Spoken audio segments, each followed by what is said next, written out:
السلام عليكم ورحمة الله تعالى وبركاته أصحابتا مeel walba aad joogtaan waa idin salaami halkii aad naga dhageysanaysaan waa Yemeni Media haddii aad ku cusub tahay waxaan ka codsanayaa inaad subscribe noo saartid sidoo kalena like noo saartid aad iyo aad ayaa u mahadsantahay caawa shakhsiga sheekadeennu ay taabanayso waa laacibka kooxda kubadda cagta MCC iyo xulka qaranka dalkeena hooyo Soomaaliya ee Ocean Stars.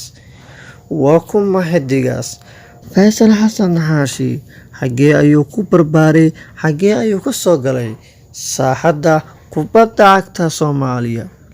caawa ayaa halkan ku korfayn doonaa ku soo dhawaada saaxiibada qaaliga ah. ugu horeyn Faysal Xasan Xaashi wuxuu ku dhalayay dalka Yemen wuxuuna ku soo barbaaray isla dalka Yemen.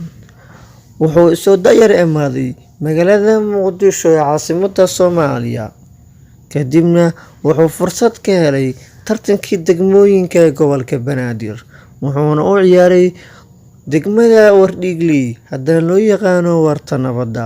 halkaas ayuu ku soo ifbaxay dabadeedna waxaa loo qaatay xulka gobolka Banaadir.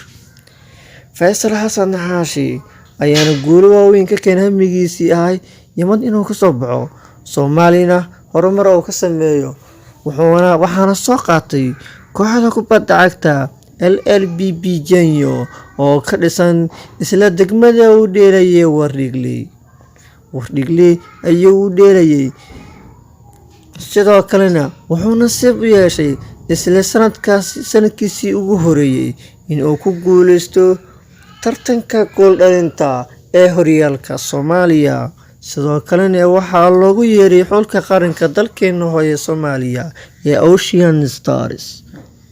halkankiisii uu sii socday waxaana qandaraaskii ka dhamaaday kooxda kubadda cagta LLBB Genyo oo la joogay kadibna wuxuu ku biiray kooxda kubadda cagta ee Dekedaha.